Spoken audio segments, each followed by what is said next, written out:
Thank you. Hey, I'm Johnnie Jae with a tribe called Geek, and so happy to be here today. And I guess Yeah. my first question is going to go right to Chaske. You've done Jessica Jones, and you're no stranger to franchises. So, how does working in on a franchise like Echo, how has it been different? I would say ASL, going into that world. Also, having indigenous crew, producer, director, writers. That was a good thing. That was a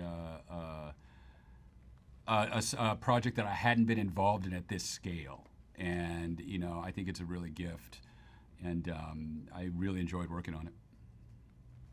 Has it been kind of challenging being part of these fandoms in terms of, how you interact with the different fans when they see you from one franchise? Do they expect your characters to kind of follow the same vein?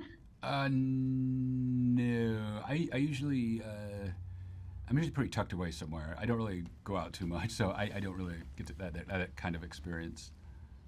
Well, that's good to know because I kind of think of like fandoms as like I'm part of different fandoms as an Yeah, indigenous, and they can get kind of it scary. could get crazy. Yeah, I've had some experiences with some crazy fans that make me kind of like, I between gigs, I definitely I drop out.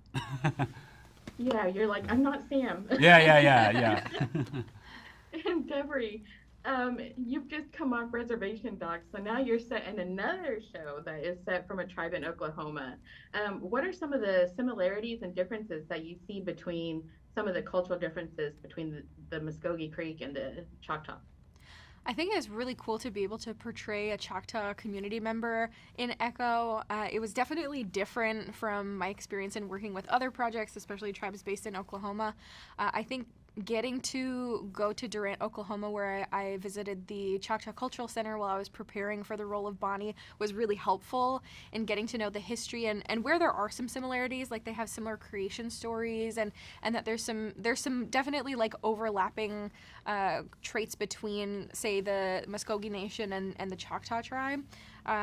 But getting to hear about the legends and their history with the Trail of Tears and all of that was really helpful in getting to prepare for this role.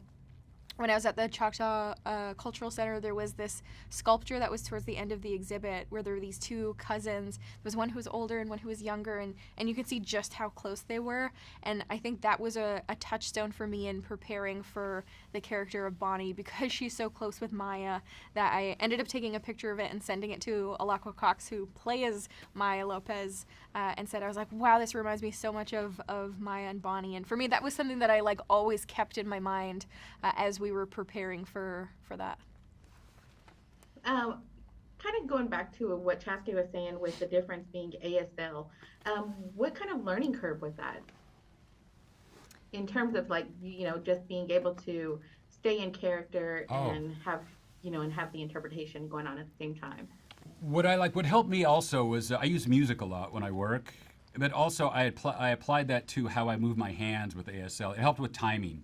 And I have a problem with I speak faster and I can move my hands. So it helped me to slow down a lot. And like anything, yeah, just repetitive, keep rehearsing it, and you'll get it.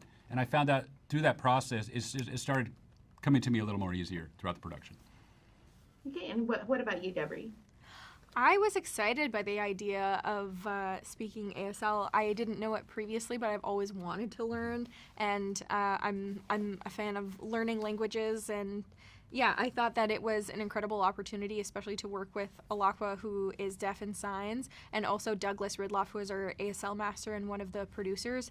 He was so specific in because he helped translate the dialogue and the script into what the signs would look like. And so he tailored it to every character.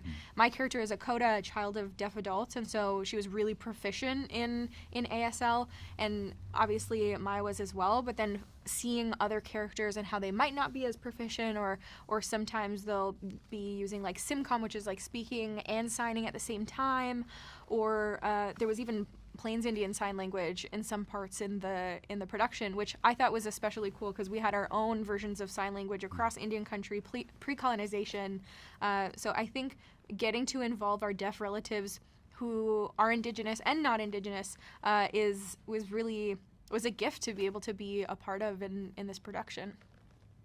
All right. Well, thank you very much for your time. Awesome. thank you. Yawakoa. Thank you so much.